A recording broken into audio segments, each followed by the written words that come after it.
How to Grasp the Frequency of Money. Bob Proctor unveils the secret. I am Bob Proctor, and perhaps what I am about to share with you will leave you completely bewildered. Modern science is, at last, acknowledging a concept that the Word of God introduced thousands of years ago. It is something so potent, so elementary, so direct that it could have completely transformed your life years ago, had you simply paid attention. The truth of the matter is this: the frequency of money is an authentic phenomenon. The Holy Bible already mentioned it, and the world of science is only now attempting to catch up. Before you dismiss this with the thought, "Bob, this is utterly nonsensical," permit me to ask you this. How many instances have you observed individuals with less inherent talent, less formal schooling, and fewer opportunities managing to accumulate more wealth than you? Does this conform to any kind of rational explanation? Logically, the answer is no. However, it is perfectly consistent from a spiritual perspective.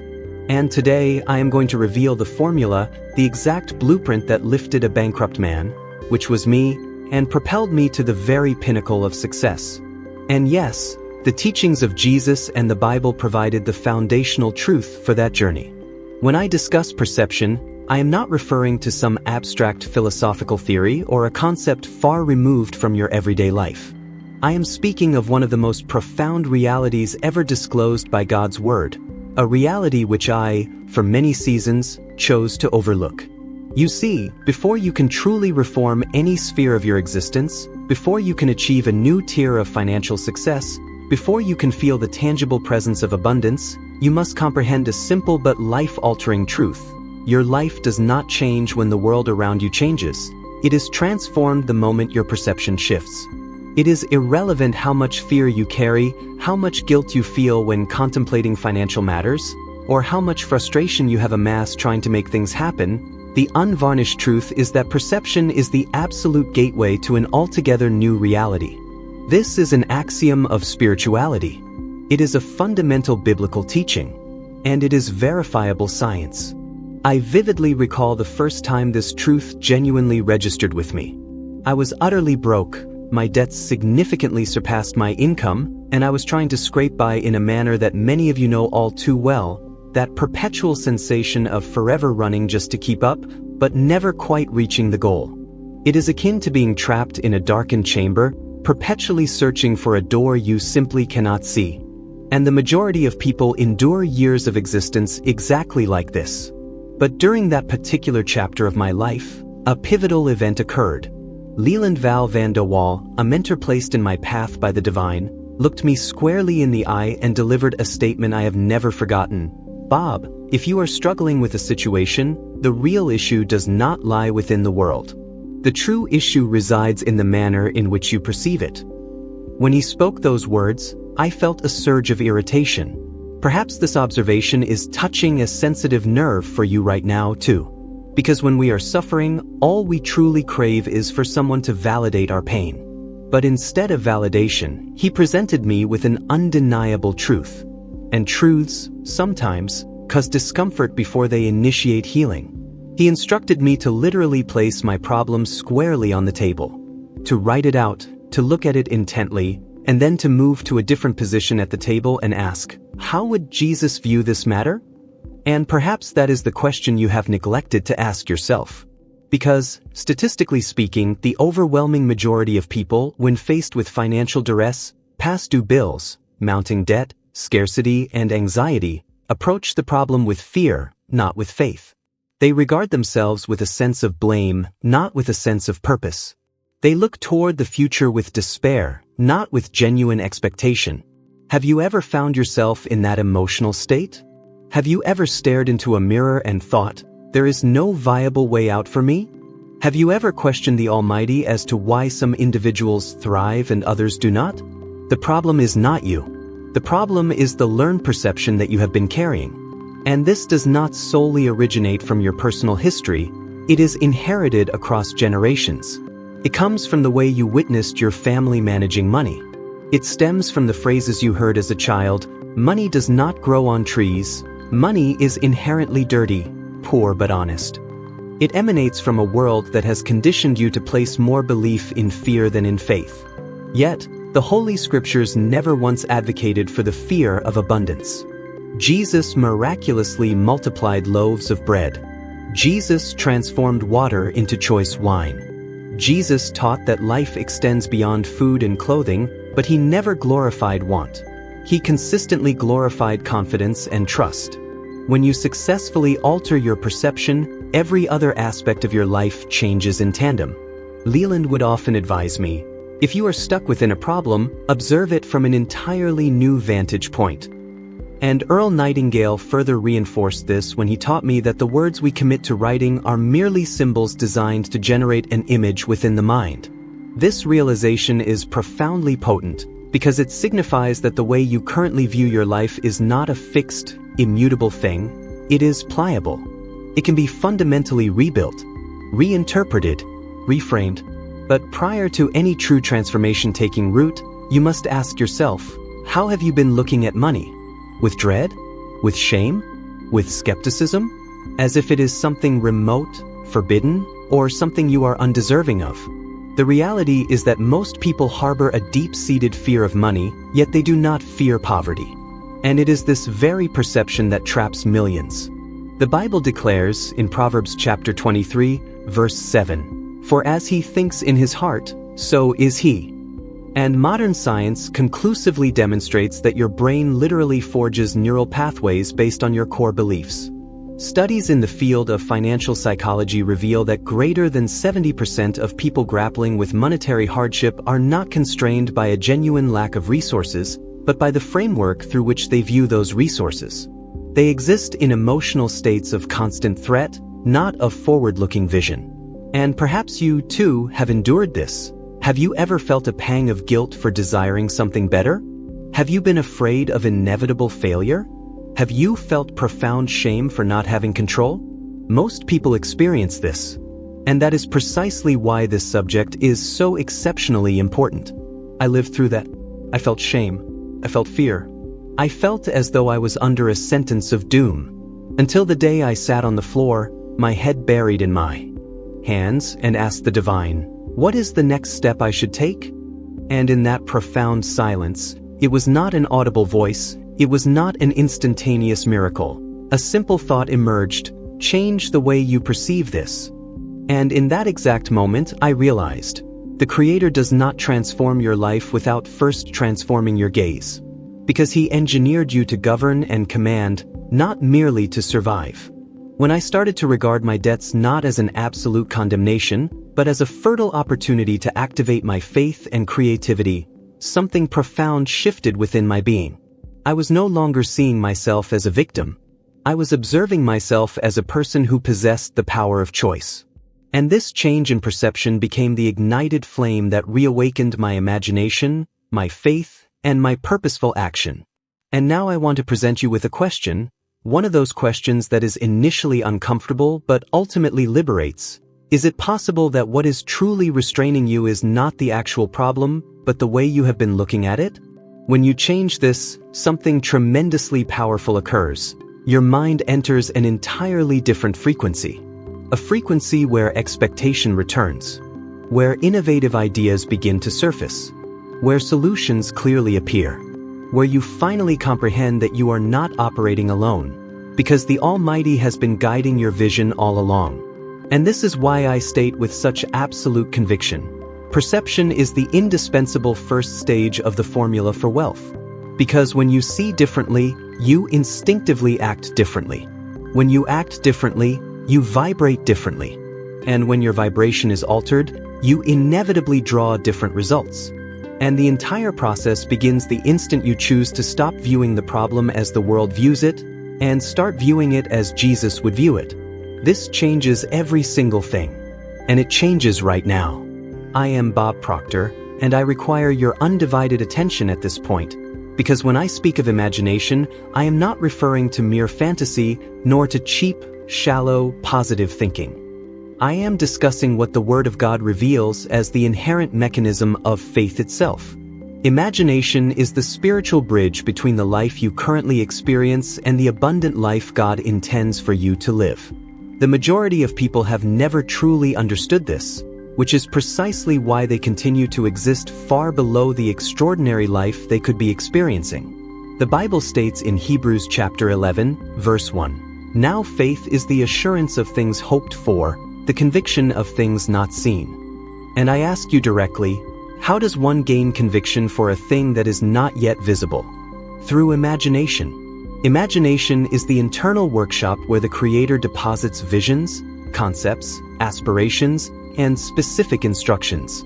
The human mind is the singular location in all of creation where the future can be constructed before it ever physically manifests. Regrettably, nearly everyone employs their imagination in the most detrimental way possible, to construct fear. Ponder for a moment. How often have you preemptively imagined that something would go wrong before you even made an attempt? How many sleepless nights have you wasted contemplating negative scenarios that never materialized? How many times has your mind played a motion picture of failure for you before you took a solitary first step? And why does this phenomenon occur? Because your imagination functions regardless of whether you use it constructively or destructively against yourself. It does not pause to ask if your goal is to thrive or to crash. It simply creates the mental images that shape the entirety of your life. I came to understand this by observing patterns of repetition in people. They vividly imagine past due bills, and the bills proliferate. They imagine scarcity, and the scarcity intensifies. They imagine crises, and the crises appear to multiply. Not because the divine wills it, but because their own minds have established the frequency of their lives. And this is not just a spiritual principle, it is scientifically proven. Research in neuroscience conclusively shows that the brain does not distinguish between a vividly imagined event and a physically experienced one. It reacts identically to both. In essence, imagination prepares your body, your decisions, your emotions, and ultimately your results. Napoleon Hill posited that the imagination serves as man's workshop. But when I first read that assertion, I realized that the Holy Bible had already taught this centuries before. God has always operated through visions. He revealed the future to Abraham before bringing it to pass. He imparted dreams to Joseph before their fulfillment. He showed people their final destination before manifesting miracles. The divine has consistently utilized imagination as the spiritual language of purpose. And perhaps you have never realized it, but your imagination is already actively at work. It simply may not be operating in your favor. I remember exactly when this profound insight hit me.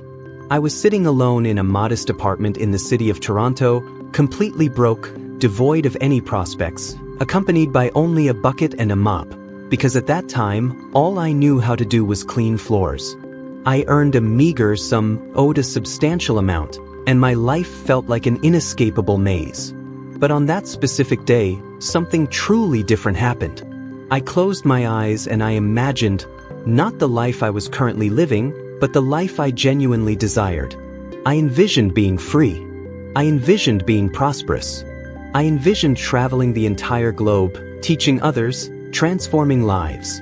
And the mental image was so incredibly clear that I could practically reach out and touch it. And do you know what the most astonishing part of that moment was? It did not feel like a crazy delusion. It felt like an absolute promise. I did not possess a single rational justification to believe that any of it could possibly happen. But the image refused to fade. It was like a potent seed. And the imagination is the fertile soil where the divine plants those seeds. And so, I began to practice this daily. I would hold the image of the life I wanted in my mind for longer periods of time than the image of the life I had. And it was in this persistent practice that I discovered that imagination constructs a brand new emotional and spiritual frequency. And when your frequency changes, your external reality inexorably begins to change as well. And here is a question that may touch you precisely where it needs to.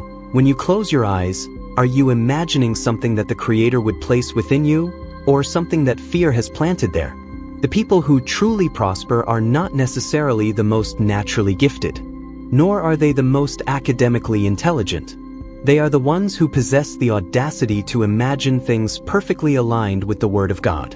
And I will provide you with one compelling example of a man who comprehended this. Martin Luther King Jr.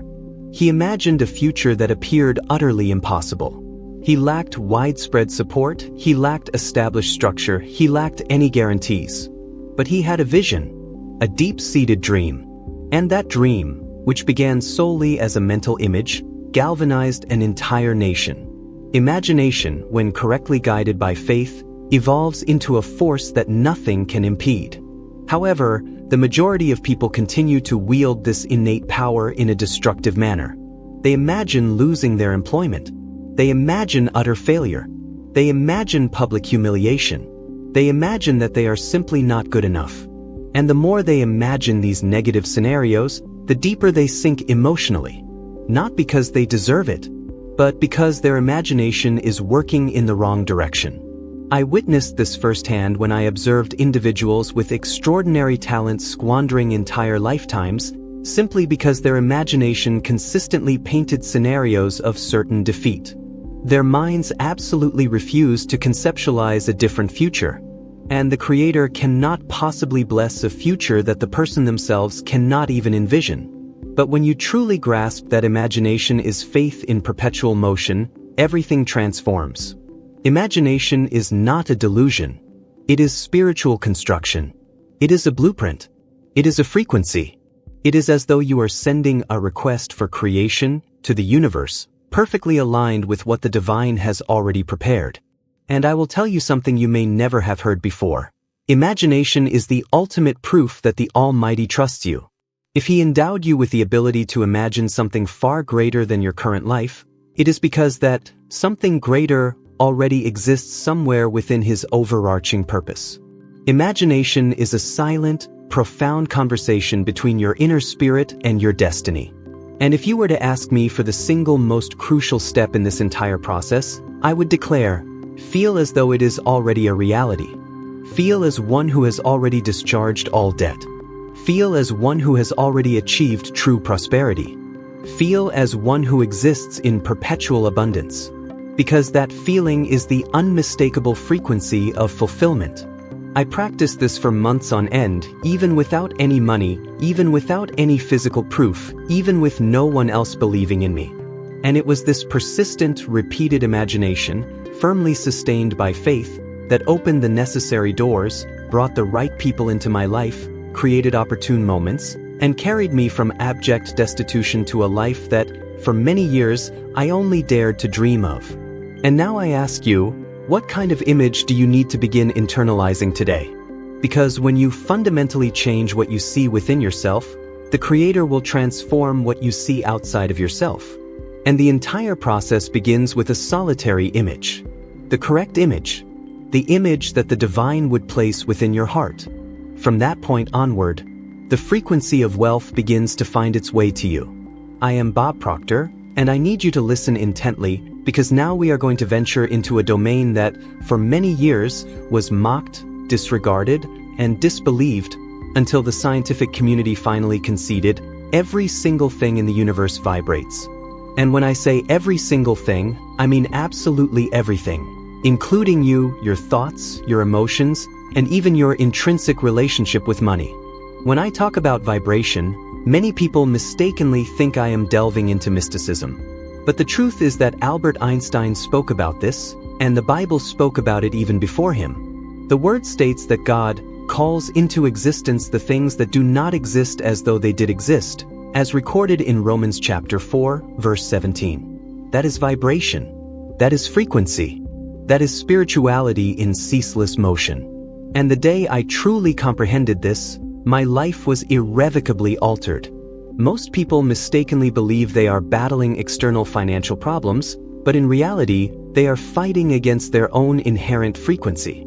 They are vibrating fear while simultaneously praying for prosperity. They are vibrating scarcity while interceding for abundance. They are vibrating doubt while making declarations of faith. And it is a fundamental impossibility to inhabit a reality that is fundamentally discordant with your established vibration. You only ever attract that which you are in complete harmony with. And I ask you, have you ever noticed that on the days you wake up feeling stressed, everything seems to go wrong? And on the days you wake up feeling lighthearted, things seem to flow with greater ease? This is not mere chance. This is frequency. Einstein famously said, "Match the frequency of the reality you desire." And I would add this: match that frequency with the Word of God, and you will bear witness to genuine miracles. But the majority of people are dwelling in low frequencies: fear, perpetual worry, anxiety, shame, and blame. And these exact emotions are what establish a distance between you and the destiny the Almighty has prepared. When you think about money, what is the primary emotion you feel? Desperation? Pain? Anger? The fear of losing it? The fear of not possessing it?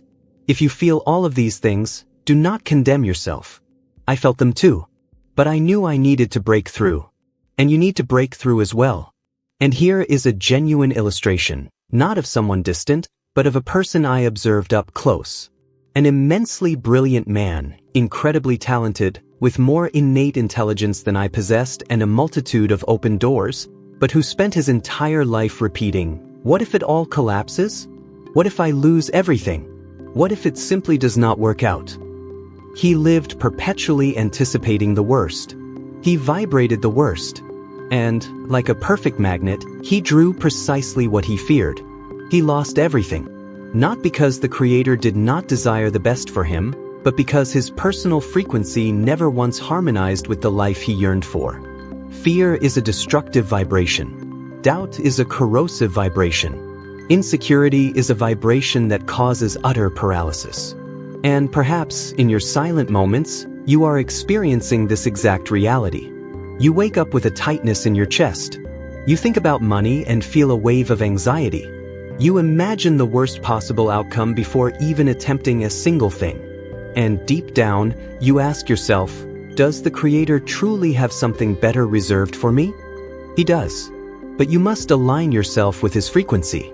I only truly understood this after my complete financial ruin. There was one day, and I will never forget it, when I woke up with a feeling so oppressive that it felt as though the very air around me was denser. I sat bolt upright in bed, buried my face in my hands, and thought, I cannot endure this any longer. It was pure, unadulterated fear. It was emotional agony. It was shame, guilt, and the overwhelming feeling of being far too insignificant for the world. But on that day, something wholly unexpected occurred. As I took a deep, deliberate breath, attempting to regain my composure, a single sentence pierced my mind like a flash of lightning. If you wish to exit this state, you must change your vibration. And in that life-altering moment, I understood. It was not the world outside that had to change. It was me. I started modestly, repeating passages from the Bible, making declarations of gratitude even when there were no apparent reasons for it, imagining the prosperous life I desired instead of perpetually fearing the life I currently had. And do you know what the result was? Something began to shift internally first. The vibration changed. I started to feel less burdened. Innovative ideas began to materialize. People began to appear. Opportunities began to unfold themselves. Because when you successfully change your vibration, you fundamentally change what you attract. Now tell me honestly, how many times have you prayed for genuine prosperity, yet spent the remainder of your day vibrating fear? How many times have you asked for an open door, yet spent weeks vibrating self-doubt about your own capacity? How many times have you pleaded for financial liberty, yet lived internally as someone who is still utterly confined? The divine does not operate on the frequency of worry. He operates on the frequency of faith. And faith is not merely a fleeting feeling. It is a conscious decision to vibrate in perfect accordance with what He has promised. I could see this with immense clarity when I analyzed my own past. I was vibrating poverty even when I claimed I desired wealth. I was vibrating failure even when I said I was seeking success. And people do this every single day without fully realizing it.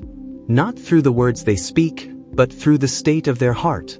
When the vibration changes, life itself changes. When you deliberately connect with what you desire, that desire begins to connect with you.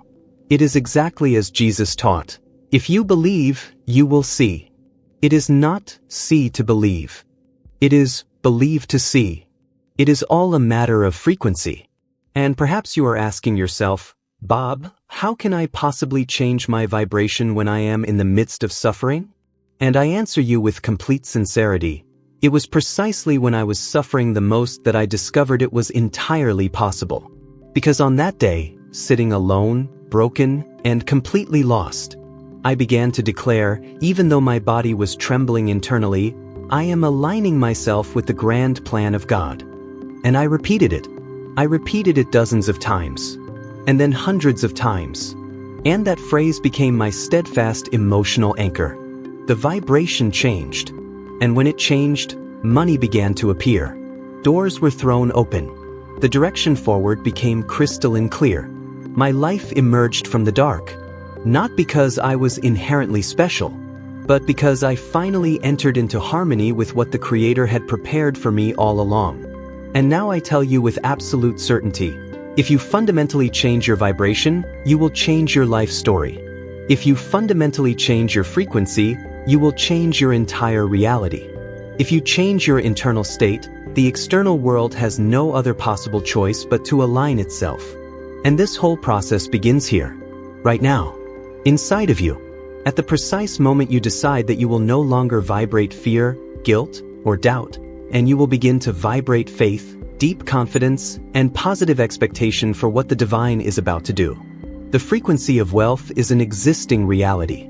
It is not far away. It is not hidden from you. It is patiently waiting for you to simply align yourself with it. And when you achieve that perfect alignment, everything, absolutely everything, will begin its course of transformation. I am Bob Proctor, and I want you to take a deep, centering breath right now, because what I am about to disclose to you is perhaps the most difficult, and concurrently, the most liberating portion of this entire journey. When we speak of authentic prosperity, of true abundance, of vibrating in perfect harmony with what the divine has established, there is one enemy that invariably arises before any other. This enemy is not the government. It is not an economic downturn. It is not your supervisor. It is not your salary. It is not a lack of opportunity. The single most powerful enemy you contend with every day is your very own paradigm. And this is not merely a psychological issue. It is a spiritual matter. It is emotional. It is physical. It is scientific. And most importantly, it is fundamentally biblical. The Holy Scriptures refer to this enemy as the old nature, the former self, or the old way of thinking. And it declares with clarity in Romans chapter 12, verse 2, "Be transformed by the renewal of your mind." Therefore, it is completely futile to desire a change in your life if you insist on maintaining the exact same thinking patterns you have always had. Your paradigm is that comprehensive set of ingrained beliefs that you are not even fully conscious of, but which dictate everything you do. How you approach your work, how you react to circumstances, how you manage your money, how you perceive the future, how you relate to the divine, and even what you genuinely believe you are worthy of receiving. It is a structure that began to form before you were even born, literally. It originates from your family lineage. It comes from the conversations you constantly overheard. It stems from the beliefs you passively absorbed. It comes from the observations you made as a young child. It is derived from things so profound that you do not even realize you carry them. And I pose this question to you: how are you going to successfully live the life you deeply desire while carrying a paradigm that is constantly pulling you back to the life you are determined to leave behind? The majority of people never pause to genuinely reflect on this. They exist by repeating patterns they despise, but they do not possess the knowledge of how to break them. They continually state that they want prosperity, but their actions and emotions are fundamentally shackled to a paradigm of perpetual scarcity. They pray incessantly for fundamental change, but they behave exactly as the same person they have always been. And the paradigm is relentlessly persistent. It actively fights back. It fiercely resists. It convinces you that fundamental change is an impossibility. It tricks you into believing that you are too small or insignificant. It whispers, "Do not bother trying. This is not meant for you. You do not deserve this. You have never succeeded before." The paradigm provides a strange sense of comfort, even when it causes you pain. It compels you to repeat a life that you no longer wish to live. And I share this with you not as a person who has simply studied theories, but as someone who personally fought against this particular enemy for many years. There was a time when my paradigm relentlessly convinced me that I was a complete failure. I used to rationalize, I was born this way. This is my unchangeable lot in life. I am simply not good enough. It is far too late for me to change. And this was the prison. There were no visible bars, there was no physical jail, but there was a deeply ingrained mental pattern that kept me utterly confined in poverty, fear, insecurity, and debilitating self-punishment. Until the day that everything violently erupted inside of me. I was 26 years old. I earned approximately 21,614 Brazilian reais that year. I was indebted for more than 32,421 Brazilian reais. I viewed myself as someone without a proper education, without inherent value, without any true potential. I felt a profound sense of self-loathing, a genuine, deep-seated shame that was consuming me from the inside out. One evening, utterly exhausted, I collapsed onto the floor of my tiny apartment, leaned my back against the cold wall, and wept. I truly felt that nothing would ever change. I believed I was condemned to endlessly repeat that life. I could not discern a way out. And it was there, in that state of absolute vulnerability, that a moment of clarity happened. It was not an audible voice from above. It was not an instantaneous miracle. It was a sudden internal realization, like a brilliant flash of light. You are not imprisoned by your circumstances. You are imprisoned by your paradigm. I had never once considered that before. Never. But when the realization hit, everything became crystal clear. I was attempting to change my life without changing who I was fundamentally on the inside. I was attempting to exit a flawed system while using the exact same system that was holding me captive.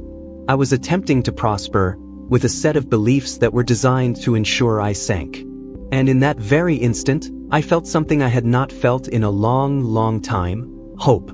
It was then that Ray Stanford, another individual the divine placed on my path, looked at me and spoke words that cut through me like a sword. Bob, you absolutely can change this. But no one else on this earth can do it for you. That hit me hard. It shook me to my core. It fundamentally reorganized my internal landscape. And so I began, day after relentless day, to intentionally reprogram my mind. It was not a swift process. It was not easy. It was certainly not comfortable. But it was undeniably real.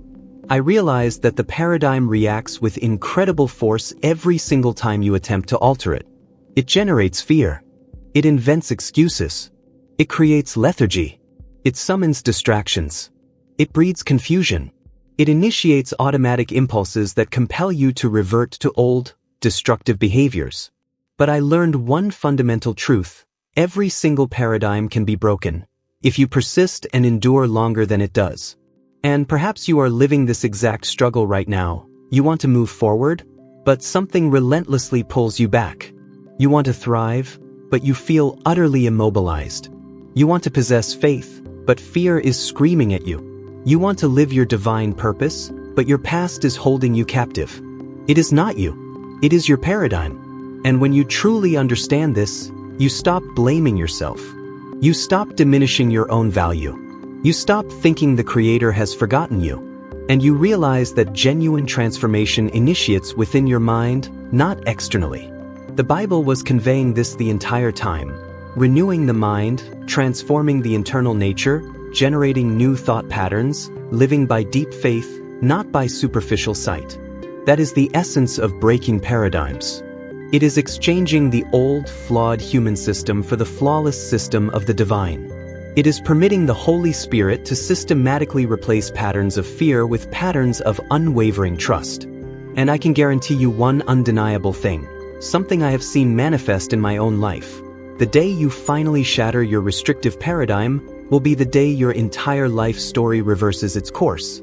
Because when you change what you fundamentally believe, you change what you feel, you change your personal vibration, you change what you attract into your life, and ultimately, you change the life you live. The profound transformation begins where no one else can see. But it very quickly appears where everyone can clearly see it.